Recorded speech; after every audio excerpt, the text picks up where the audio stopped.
Well, thanks for joining us tonight for our community conversation. I'm Ashley Salvador, City Councillor for Ward Métis, and it's been a while since we've held a virtual community conversation, so it's nice to be back. And yeah, we'll watch as the number climbs, but I think there's a few people joining us so far, so nice to see you online. And of course, I first want to start off by acknowledging the traditional land on which we reside is in Treaty 6 territory. I'd like to thank the diverse Indigenous peoples whose ancestors' footsteps have marked this territory for centuries, such as the Cree, Dene, Anishinaabe, Saulteaux, Nakota Iska, Nakota Sioux, and Blackfoot peoples. We also acknowledge this as the Métis homeland and the home of one of the largest communities of Inuit south of the 60th parallel. It's a welcoming place for people who come from all around the world to share Edmonton as a home, and I'm grateful that my family and I have been afforded the opportunity to build a life here. Together, we call upon our collective honored traditions and spirits to work in building a great city for today and future generations. So, if you have not been with us before for a community conversation, we always just run through sort of what to expect. And tonight we're going to be covering a variety of different topics. There's going to be room for questions at the end as well. And of course, feel free throughout the evening to comment below and ask any questions that you may have. We'll try to get to all of them. But if we don't, for some reason, get to the end of all the questions that you've asked, we will be following up through the comment section. And Mike is with us tonight as well. Mike will be moderating the comments throughout. And just a friendly reminder that our community conversations are meant to be an opportunity to respectfully engage in dialogue about issues that matter in our city and ones that matter right here in Ward Métis. And I always say this every time, but it's also a pretty casual evening. You'll see me chatting back and forth with Mike. And Mike, if you want to just say hello, that would be fabulous. Hello, my name is Mike, and I am one of Ashley's assistants that works in the Ward Métis office. And pleasure to be here tonight. Awesome. Thanks so much, Mike. And tonight's it's gonna be a fun one because we're gonna be covering the budget process, which is really the dominant thing on my mind these days, as well as council colleagues, I'm sure. We're going to be talking a little bit about neighborhood renewal, what that means for our infrastructure deficit as well. We're going to talk a little bit about some of the ongoing engagement related to district planning and zoning bylaw renewal. And then we're going to touch on the city's homelessness and encampment response strategy, because we got an update just a few weeks ago on that. So I wanted to share that with everyone. Then we'll end off with a few reminders, as well as additional engagement opportunities. Particularly, want to note Ottewell neighborhood renewal engagement opportunity that's coming up. So we'll get to that later in the evening. But first, I just want to share, again, recognizing that capital budget is on my mind. If you're not aware of this, the proposed capital budget was released just this past week, and I am currently in the process of reading through all 678 pages. And I'm not going to dive into a bunch of details tonight because I'm still digesting that. But at a very high level, the proposed budget places a fairly heavy focus on renewal of existing assets, while still striving to move us forward with some previously approved growth projects. And just for, some fun facts, altogether, the city of Edmonton actually has a portfolio of $31 billion of infrastructure. And in this capital budget, we're planning to invest close to $7.7 billion into the renewal and growth of our infrastructure. And when I'm talking about renewal, renewal really refers to investments in existing infrastructure to restore it to its former condition or to extend its serviceable life. So this might include things like replacing components of existing infrastructure and buildings as they age or as they become obsolete. And on the other hand, growth refers to investments in new assets and projects that add to or enhance components of existing infrastructure assets to really improve the functionality and add new assets to our overall pool. And also just for context, so capital budget is one part of the budget. It's actually one of 4 budgets that we'll be looking at over the next few weeks. There's also going to be an operating budget. There's going to be a utility budget, as well as a carbon budget, which I'm really excited about. And all of these pieces work together to deliver the services that make our city a really great place to live. And I think we might have a timeline as well, Mike, that we can just throw up on the screen that shows what that process looks like and just how intensive it is for council as well. So the budgets get released at different stages. There's then a little bit of time to read that budget, to digest that budget, and then there's a Q&A period. And after that, there's actually a public hearing date later in November where folks can come and speak to the budget, talk about what they would like to see. And then that is followed by weeks of deliberation at City Hall before we arrive at a final budget by December 16th. So it's going to be a really fun few weeks and a really challenging few weeks. I know that a lot of the people who tune into these conversations, you are curious, you are engaged, you want to know, what's going on in your city. And I think the budget process is one of the most powerful, if not the most powerful thing that happens at City Hall, because the city's values and ambitions and goals are realized through their budgets. Now, yeah, I think if we have them with us, Mike, you might want to actually just show people where they can see the council and committee meeting dates, just so you can see how you would engage with the budget. Do you have that with you, Mike? Yeah, so here we go. So this is just kind of like at the Edmonton like council and committee meetings. Even if you're Google searching like kind of like Edmonton City Council and stuff, it's kind of this is one of the more important places. I do believe as well this is also linked to in your recent links in any one of the URLs on Ashley's socials, and you just simply like scroll down for this budget one. Because it's being presented to council on October 31st there, you just kind of click the little tile that has the meeting number, and then you click HTML or the agenda. I like hitting the HTML versus the PDF version. And then here's a bunch of protocol and just kind of call to order businesses. And first up on the public reports here is proposed budget 2023-2026. And up here you can actually just see the full, this is just the initial kind of like executive summary, and attachment 1 is actually the full budget. Takes a few seconds to load because it's 687 pages there.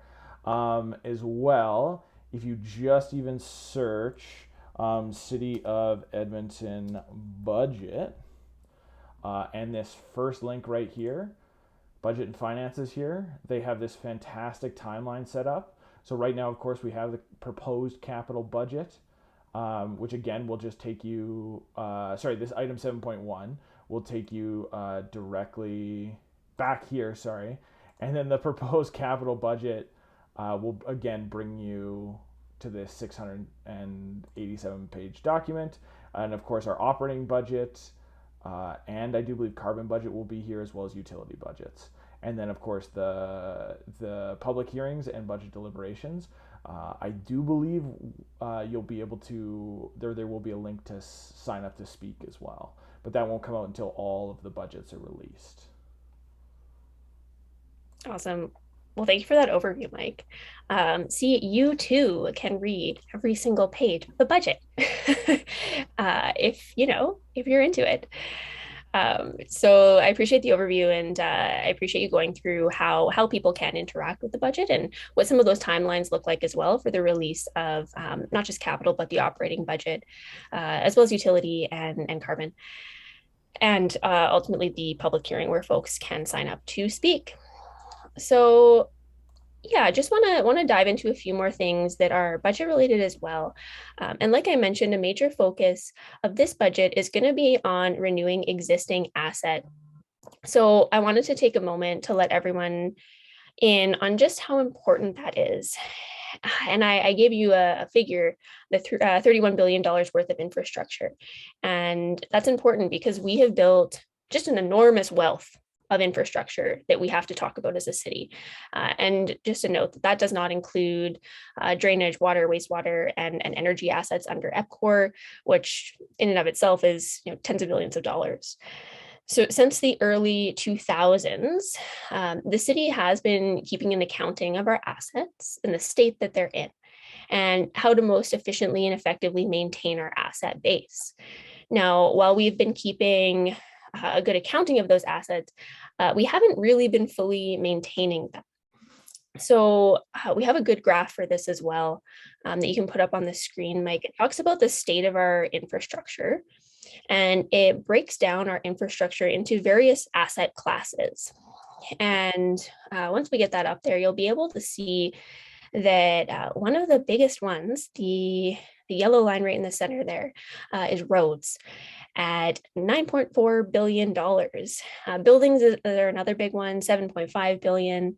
And I should also just mention that 2 billion of the 2.5 billion worth of bridges is related to roadway bridges as well. So, roads alone as an asset class is just massive for the city of Edmonton. And generally speaking, when we're looking at these types of assets, they have a usable life. So you can imagine, just using roads as an example, $9.4 billion worth of roads have to be replaced every 40 or so years. That means we're replacing somewhere in the area of $240 million a year just in roads. So you can start to see just how important the renewal of our existing infrastructure is. So you might be wondering, are we taking good care of all of this stuff that we've built up over the decades? And that's part of the conversation we're having right now, and part of the conversation we're having going into budget. Because, and you can put this one up too, Mike, the ideal renewal investment, there's actually a gap between ideally what we'd like to do to maintain all of our existing assets and what we're currently doing.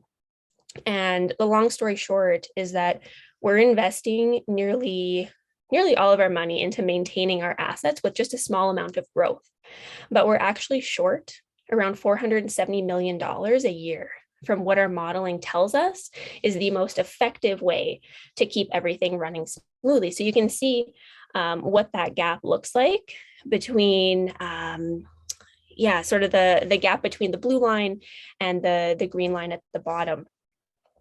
And, just want to be clear, like nobody's advocating that we close this gap all at once, but it is important that we're making continual progress towards closing it so that we can have a fiscally sustainable city that is going to be livable and amenity rich for years to come, so that it's an attractive place for Edmontonians to live.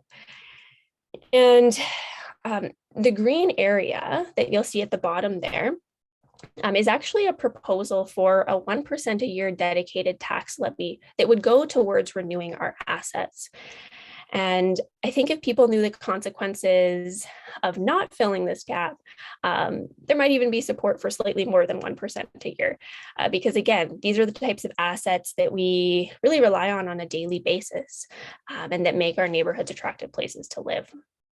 So if we want to have or continue having good quality roads, buildings, bridges, transit, parks, rec centers, and much more, we have to adequately invest in them. And it brings me back actually to the conversations I had on the doors quite often, where I would talk about the importance of focusing on enhancing and maintaining the infrastructure that we've already got before we spread ourselves thinner. And that kind of gets into, how did we get into this situation, and how did we get here? And most folks are familiar with this, but for many years, Edmonton was one of the fastest growing cities in Canada, and we still are. Most of that growth historically has been accommodated through low density suburban development. And in recent years, that suburban growth and development has been much higher density than we've seen in the past. But the reality is that from about the 1950s onwards. Rather than relying on our existing tax base, we relied on shorter term revenues from outward expansion to pay for the maintenance of our growing city. So, for example, when a developer builds a new neighborhood, they build roads and pipes, and then they hand it over to the city. But they don't give us maintenance money. Similarly, when the province and federal government give us money to do a project like the Yellowhead freeway conversion, they don't give us money to maintain it. So you can start to see how this can accumulate. And historically, no one was really thinking about whether or not the newly built properties could financially support the infrastructure. They assumed that future growth would be able to pay for it. It turns out that assumption wasn't great. We're currently paying enough taxes to support about 80% of the stuff we built. So again, you can start to see how this becomes a bit of a concerning cycle. And we've been aware of our infrastructure deficit for years now. And there's always the question of, how do we get ourselves out of this? How do we get ourselves to a more sustainable place? And there's a good diagram here, Mike, that you can put up that Brent Todderan, who is quite a well-known planner in Canada, often references. So we'll have that up and I'll chat about it in a second. But fortunately, we are still one of Canada's fastest growing cities.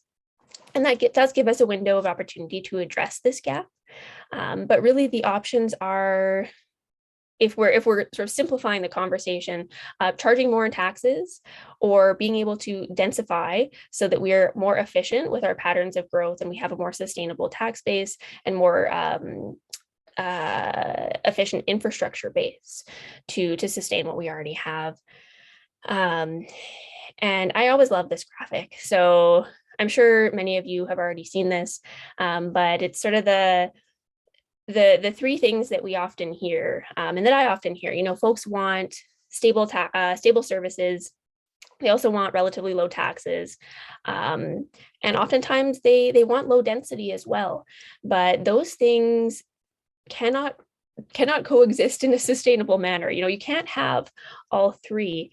It's just not a viable path forward, which is why you'll hear me often talking about density, not just from a livability perspective, not just from an environmental sustainability perspective, but from a fiscally responsible perspective. We need to see higher degrees of density in our cities in order to keep taxes manageable and in order to ensure that the services that Edmontonians expect are delivered in an ongoing manner.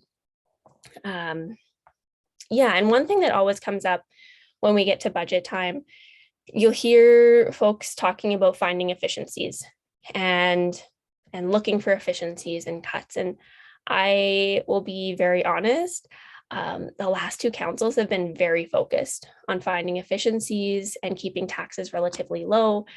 And at this point, I think it's pretty clear that there's nowhere close to $470 million, that gap worth of efficiencies that can be cut. So the gap is more than a quarter of the tax revenue we bring in a year. So if somebody says efficiencies and cuts, they're not really understanding the structural challenges of the situation that we found ourselves in, and the reality that is our infrastructure deficit. So absolutely, the City of Edmonton and Council is constantly looking for efficiencies and continually finding ways to be the most efficient and effective as possible. But recognizing the scale of our infrastructure deficit, we do have to look for real solutions to that. And of course, if we don't, one of the options that is just not an option is to let our infrastructure fall into decline, right? And nobody wants that. We don't want parks uncleared, rec centers closing. We don't want roads crumbling. You get the idea. Of course, that would happen gradually over probably 2 decades or so. but that's just a non-option. We have to deliver the services and amenities that Edmontonians expect. So just to summarize, as you can tell, I could talk about this stuff for a long time, but I'm not going to. If we're just going to summarize it up in a nice, neat bundle, if we're smart, we won't shock our economy with sort of a one-time massive increase. Instead, we will be able to spread that renewal and dedicated effort over a decade or longer. At the same time, we do need to try to reel in our outward growth patterns and focus on densifying our existing communities. And that's really what's called for in the city plan.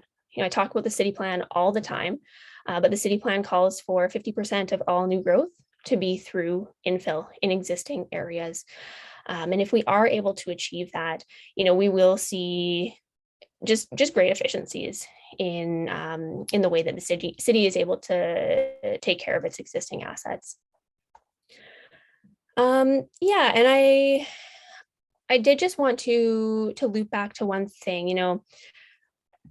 The reason I wanted to dig into this tonight as we head into budget is because we are in a difficult situation.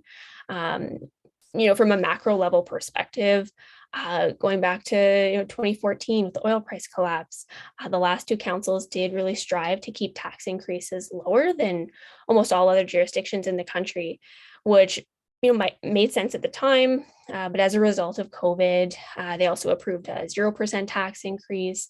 And last fall, we were again lowest in the country. Unfortunately, while popular, those kinds of lower tax regimes, they're not necessarily making a big dent in our renewal gap and our growing infrastructure deficit. And running into this challenge at this time, it's not just due to council decisions going back decades, but I also wanted to say since 2007, I believe, provincial support through the Municipal Sustainability Initiative, MSI, from the province has been in decline. And that program has been used to fund a significant portion of renewal in the past. So that's been a major hit to the city. As a replacement, we're getting something called the Local Government Fiscal Framework, which again is significantly less. So there's sort of multiple layers of challenges that are being stacked up. But I'll stop there. But again, just wanted to give you a bit of a window into the types of things that are going through my mind as we're starting to dive into budget. Because I'm sure over the coming weeks you'll see news articles and stories that are limited to 500 words, 2 to 3 minutes. But what's nice about these conversations is that it does give me an opportunity and us an opportunity to dig a little bit deeper. All right.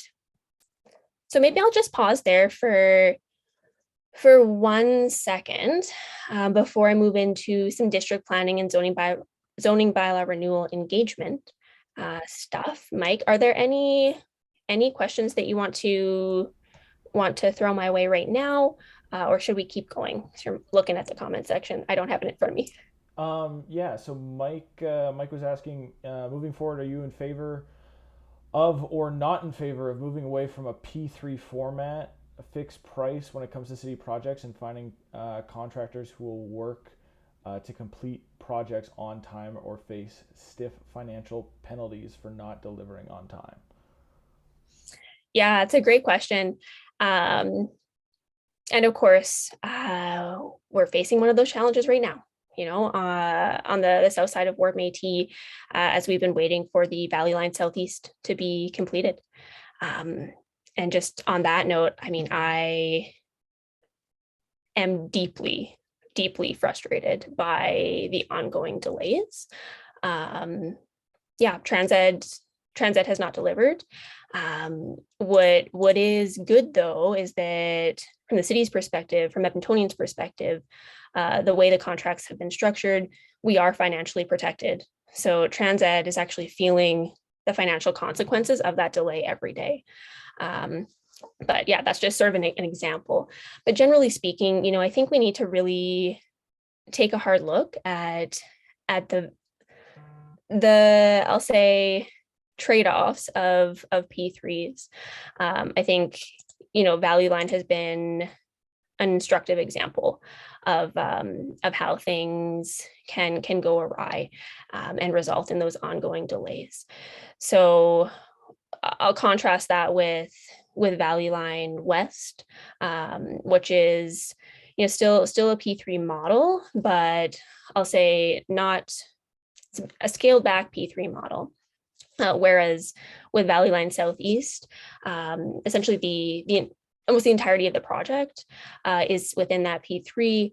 Value Line West would be scaled back. So I think it's something we need to keep a really close eye on, if that helps. So yeah, I do have my concerns, to put it bluntly. Perfect. Michelle had asked too about I think that was right in the middle of when you were talking about like different funding for infrastructure and stuff, of just saying like don't you then get property tax and money from the province? But I think you kind of covered that with a little bit of like you're talking about MSI and then the fiscal framework going forward. And then another question too from Michelle was, what can you tell us about closed door third party meetings involving funds? Why don't we see a yearly balance sheet like nonprofits have to provide? I'm assuming that's more referring to the city's finances and financial updates. Yeah, so on that side of things, one of the great things about municipal government is that information is public.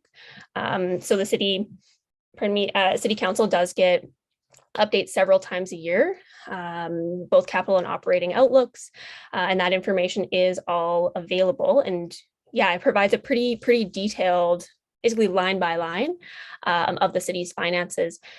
So if you are interested in diving into that, we can put some of those updates in response to your comment, so that you can take a look. But yeah, it gets very granular, and all of that is transparent and available to Edmontonians. So the same information that I have for that decision making, you would see as well. And then even just to just to give you a little bit even more, this full document is available, and even from just like a browser like Chrome where I'm at right now, if there's certain things that you're wanting to do, you can Control F or Command F in here and just search for key terms, right?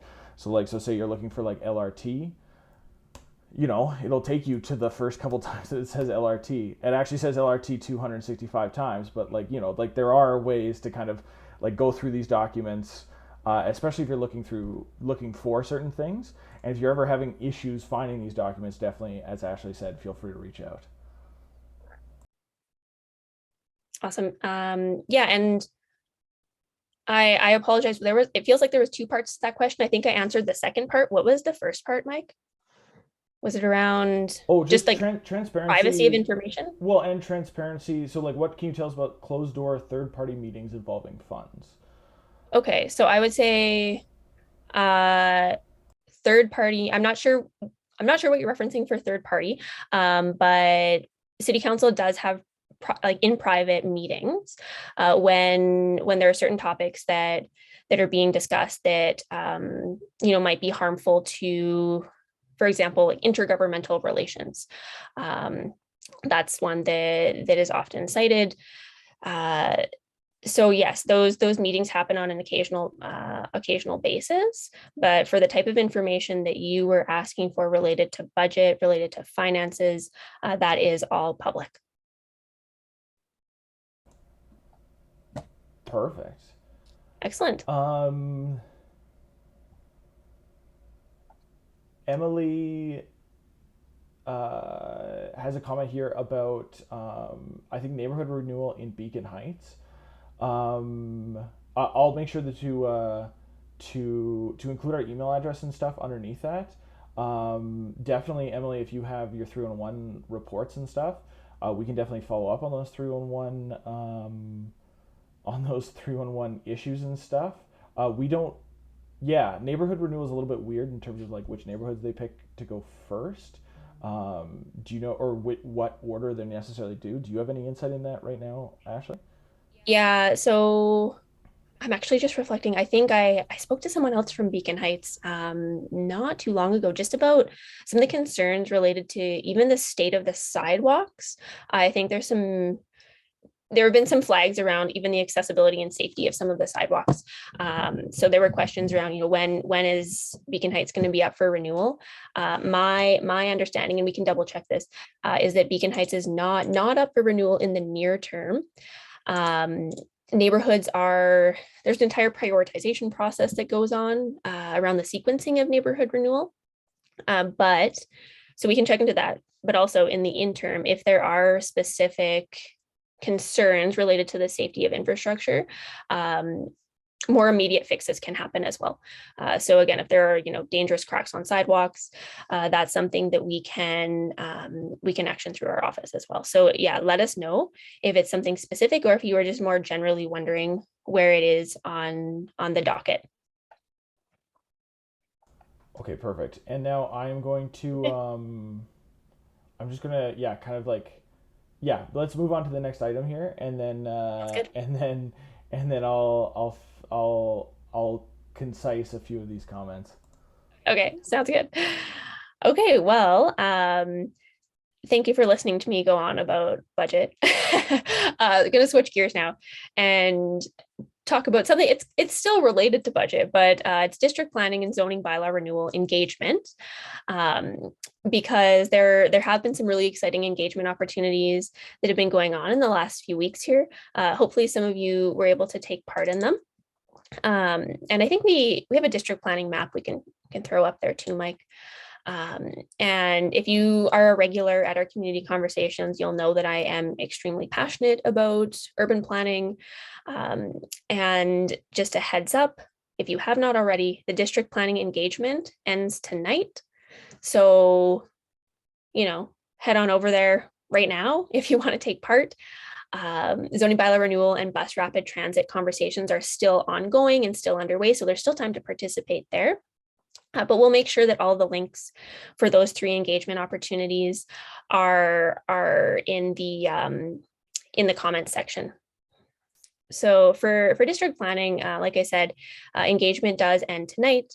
So please feel free to leave this and go do it. It's very, very important. District planning is one of the ways that we're going to be able to implement the city plan. Zoning bylaw renewal is open until December 18th. And then for bus rapid transit and our mass transit strategy, that's going to be closing October 28th, which is Friday. So you got to get going on that one too. And, together, these 3 topics are really, really integral to not only realizing the city plan, but getting to a more fiscally and environmentally sustainable city and a better Edmonton. So please make your feedback known. And just to tie this into the conversation we just had around the cost of maintaining our city, I'll talk about zoning bylaw first. That is the planning framework that created the current situation that we're in right now. So that low density, sort of spread out, sprawling network. And the impact that has on our budget sheet, as I just explained, cannot be understated. It's a major contributing factor to how we got into the financial challenges that we're in. And while we have made adjustments to the zoning bylaw over the last few years, it's really time to modernize it.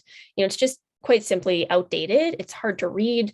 If you're not sort of a planner with background in this, it can be really, really challenging to decipher what is actually going on and what the actual rules are. So if we are able to renew our zoning bylaw in a way that is in better alignment with city plan, that opens the door to the types of density that we need to see, the types of mixed use, walkable neighborhoods that we say we want, we're going to be in a better place. And at the same time, it's not just about increasing density, it's also about making our city a more transit friendly and walkable and bikeable city. Because if we don't do that, as we grow to a city of 2 million and everybody's driving, everybody's going to be stuck in traffic. So there are no 2 ways about it. From a transportation planning perspective, we do have to make public transit an even more attractive and viable option. And through things like our mass transit strategy, through things like bus rapid transit, that's how we're going to help get there. Yeah, and one thing that I did want to just touch on as well, as we're talking about these kinds of really important engagement opportunities and really transformative city building opportunities. The backdrop to all of these is also a climate lens.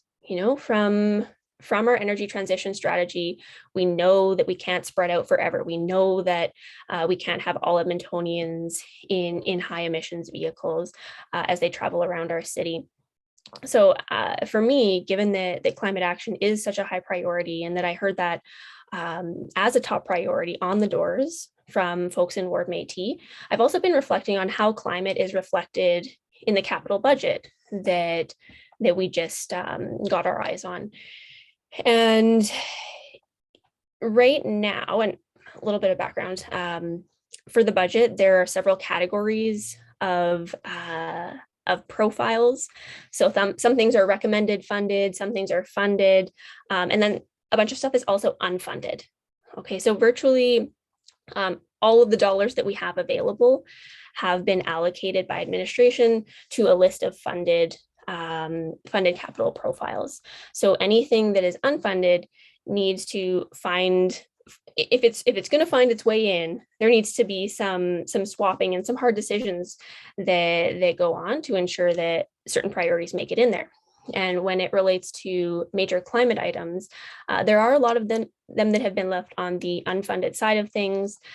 So for example, energy retrofits of our civic buildings, those are unfunded. Electrifying our fleet is also unfunded. Things like the bike plan and our citywide district energy strategy are also unfunded, as are nature-based solutions. So, this is only a very brief summary of some of the unfunded capital profiles.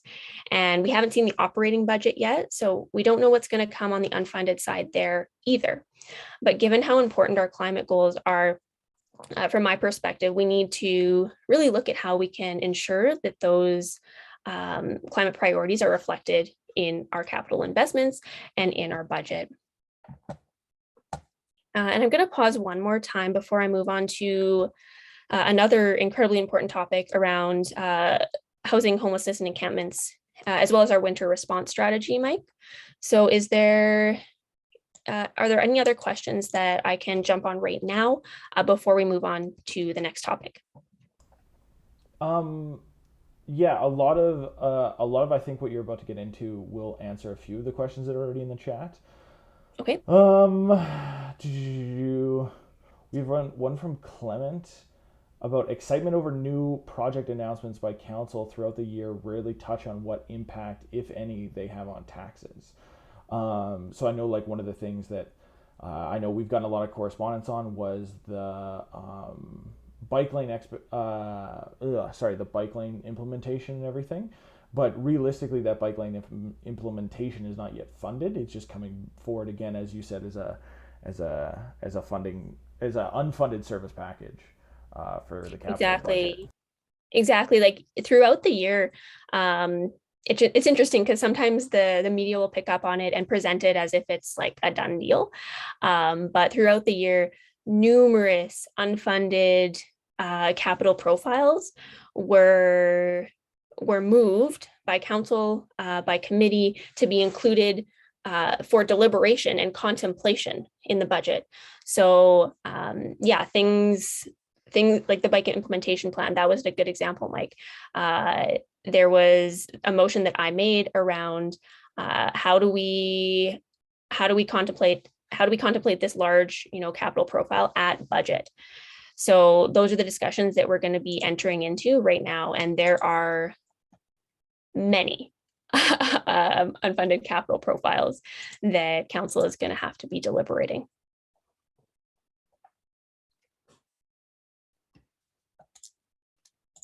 And any more before I move on?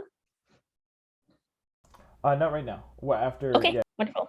Okay, so I'll continue on to what is just such a critical critical topic in our city, and that is around houselessness, encampments, as well as the city's winter response. So just for some context, right now there are more than 2,650 people who are experiencing homelessness in Edmonton. And of those 2,650 plus people, over 1,300 of them are either currently staying in a shelter or are sleeping outdoors. So in anticipation of sort of increased need this winter, beyond what the province is putting forward related to the creation of 450 additional temporary emergency shelter spaces, I am pleased to see that the city is also introducing a number of key activities to provide additional support. So things like the extreme weather bus, as well as Boyle Street's community services outreach bus. Also, we're enabling Bissell Center to operate 7 days a week, 10 hours a day, where folks can access a variety of supports and services. And for me, going into this winter season, I think we need to do everything we can to support Edmontonians who are experiencing houselessness. I think we need to continue working with partners, working with other orders of government, and looking for additional opportunities to advance this work as quickly as possible. And just stepping back for a second and sort of looking at the overall affordable housing ecosystem in Edmonton, over the past three-ish years, Edmonton and the federal government have built close to $500 million worth of affordable and supportive housing, which is great. We need more, and the province hasn't really made, beyond the recent announcement, which is fantastic, hadn't made a real firm commitment up until that. So it was quite a frustrating position to be in, but I'm really happy that the leadership and advocacy from the city has finally translated into the province, allocating actually $187 million province-wide to various supports. And included in that is a greater share of funding for the city of Edmonton. And some folks might know this, but compared to Calgary, Edmonton was actually receiving less. So Calgary was receiving 3 times as much support as Edmonton. So tens of millions more every single year. So I'm really pleased to see that this is a step in the right direction. But as I just said, it does not eliminate the gaps that we're experiencing. This is an urgent situation. And I'm happy to see any increase in support, but it's really just a start. So I will be continuing to advocate for a fair deal for the city of Edmonton, because housing folks who are living rough and getting them the supports that they need was the top priority that I heard on the doors from Edmontonians, and it continues to be the top priority that our office hears as well. So looking back at budget, because again, values are found in the city's budget. One of the things that I'm really going to be pushing for is the inclusion of the affordable housing profile into the budget, because it is currently unfunded. So it's going to be a major priority to get that in there. Because yeah, like I said, the current situation, it's untenable for folks who are living rough, and the process of continually moving folks from one location to another or one camp to another, it's just not a real solution.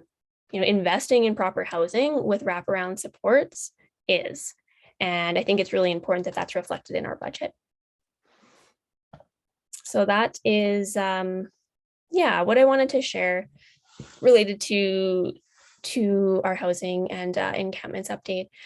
But I do have a few more updates that I wanted to share with people, but I am looking at the time, and I think we have about 15 minutes left. So I'll check in with Mike before I move on to the last few notes here.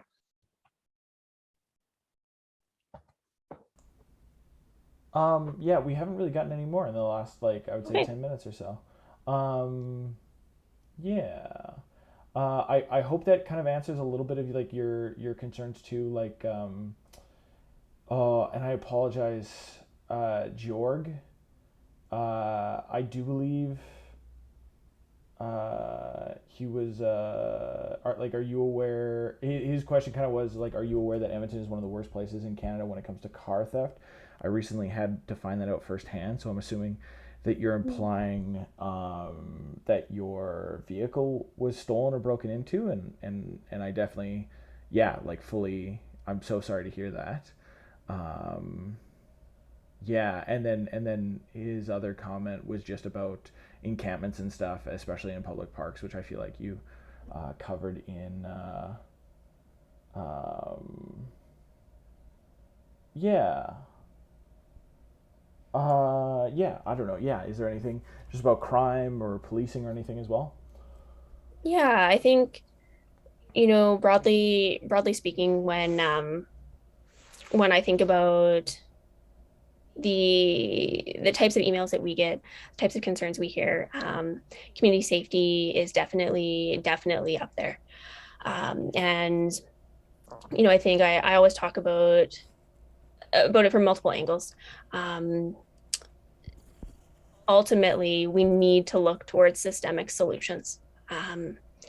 And systemic solutions, when it relates to community safety and well-being, are often related to housing, related to the opioid crisis, related to mental health and well-being, and trauma, to be blunt about it. And until we take serious steps towards those systemic issues, we're constantly going to be working towards that vision of an Edmonton where everyone does feel like they belong, where everyone feels safe, where everyone feels welcome.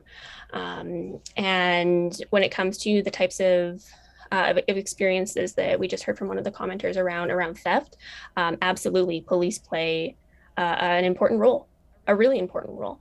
But we, again, it's an ecosystem, and for policing related issues and matters, we do have one of the best compensated police forces in the country. And I think going into budget, that's something that I'll be keeping top of mind as well. How do we make sure that that the police are delivering the best quality service to all Edmontonians, so that when they are needed in our neighborhoods, they are able to get there and respond in the most quick and efficient manner. And part of that does have to do with detasking. Police are asked to do a lot in our city, in our society, and oftentimes they are responding to calls that are not necessarily police work, and responding to issues that we can't police our way out of. So if we are able to divert some of those, detask some of those, so that police are doing the things that they are excellent at, I think we're going to be in a better place. So I hope that provides a little bit of context, and a little bit of where my thinking is at. But really always appreciate the comments around community safety and well-being, because everybody deserves to feel safe in our city. Um, and that's something that, like I said, we often hear about in our office. So if there are no more comments, Mike, I might just move on to the next item that I wanted to touch on tonight. Just looking, we have about 10 minutes left, and that is the Ottewell Renewal engagement. So I don't know if we have anyone joining us from Ottewell tonight, but I just wanted to point out that Ottewell Renewal is currently in the community feedback on final design stage of Neighbourhood Renewal. So this is the phase where the project team is essentially spending the next few months working out the details of the designs, and getting things ready for construction to begin. And there are some opportunities coming up. Tomorrow night, actually, I will be in attendance for this one. There's a live online event where you'll be able to see the latest update, provide your feedback, provide your input, and share your perspectives around neighborhood renewal in Ottewell. And I would strongly encourage you to do that. What I've seen so far is quite exciting. And Neighborhood Renewal is always super exciting, but I think there's some fantastic elements that have been incorporated into the final design for Ottewell. So please, feel free to register. There's a link that's available. We can probably put that link in the chat as well, Mike, for folks to register for that, which is again tomorrow evening. I mean, if you're not able to make that, there's also an online survey that you might be interested in, and that's going to be available all the way till October 28th, which is not all that long away. Again, Friday, but your input on these sorts of projects really is critical. Your local expertise is incredibly valuable when we're making these types of infrastructure decisions. So head on over. And then one of the other ones, I just wanted to let people know, if you're not already aware, some neighborhoods have already gone through this, but yard waste collection. So we're talking about core city services tonight. Yard waste collection is one of them. So the fall yard waste collection dates run from, they started on October 3rd and they're going all the way until October 28th. And I know we had some folks last year who had some concerns just about the timing of the yard waste collection. So that has been adjusted, and I would actually be very interested in hearing people's feedback on this, if this is a better window, because I know that was an adjustment that was made by the folks over at Waste this year. So if you need any additional information on that, you can head over to this webpage. You can also type in your address to see exactly when your collection dates are. All right. Thanks for putting all this up on the screen, Mike. That's really helpful. No worries. And then the final one it's a fun one that I wanted to share with everyone. So we're talking about Ottewell on the south side. We're going to jump to the north side of Ward Métis really quick, over to Rundle Heights. Because Rundle Heights had their playground grand opening this past weekend.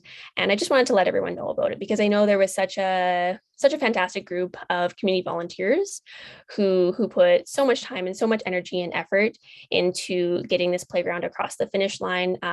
And I think we have a picture possibly that we can share of that too, Mike.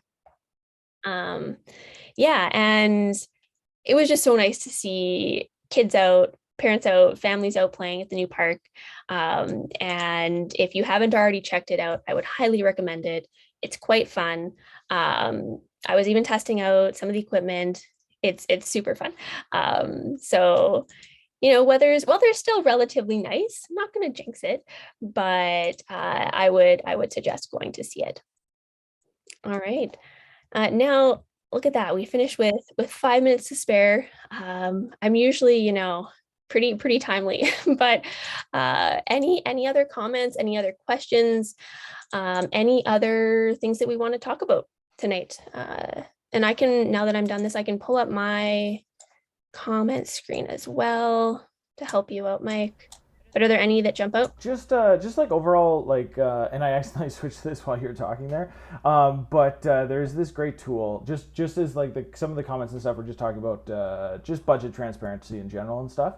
On the open data, on the open data portal here, actually, again, when I Google City of Edmonton budget up at the top here, the first link is the one I went to before, and then this open budget City of Edmonton. This will show like a lot of the former budgets, both on the revenue side and on the expenditure side, right? So there's like I think there was a figure, and I don't really want to get into where exactly that might have come from or anything like that, but like these are just the ways to kind of at least see the city side of of where a lot of the expenditures for the city kind of go to, right? So like the total expenditures for 2022 was 3.58 billion. Of that, 3.28 was tax supported. So yeah, and we can kind of go like, especially when we're talking about like we can kind of go straight into by branch and everything too, right?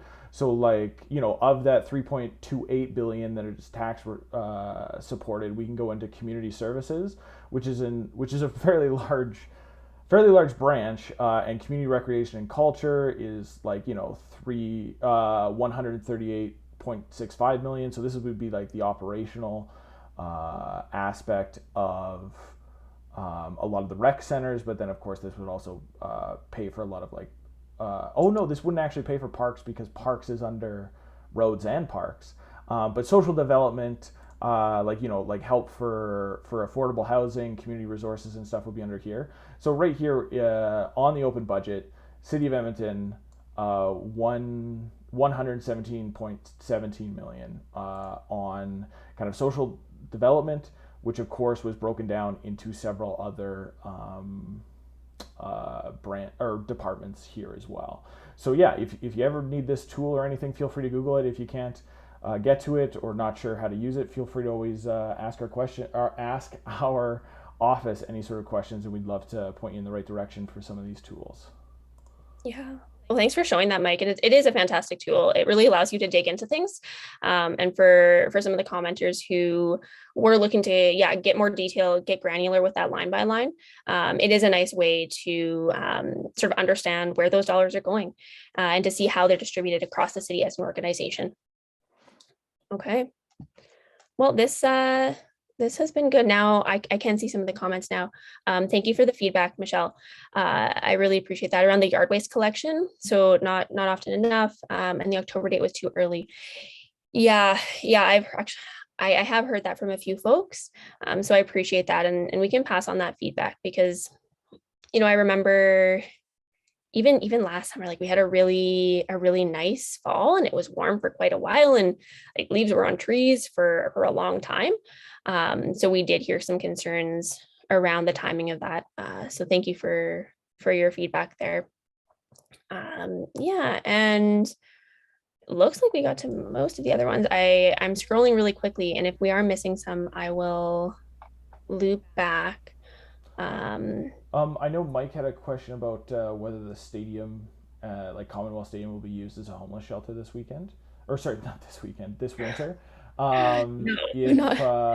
If so, will there be increased police patrols in like Parkdale, Macaulay? Yeah.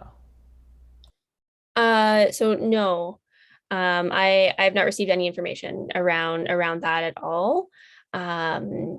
Going into this winter, like I mentioned, there are going to be hundreds of additional spaces from the province, and as that is happening, we are also bringing a lot of our supportive housing units online.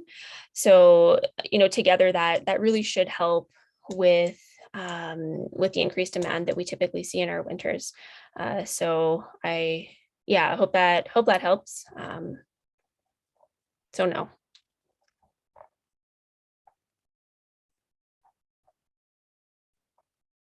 Okay.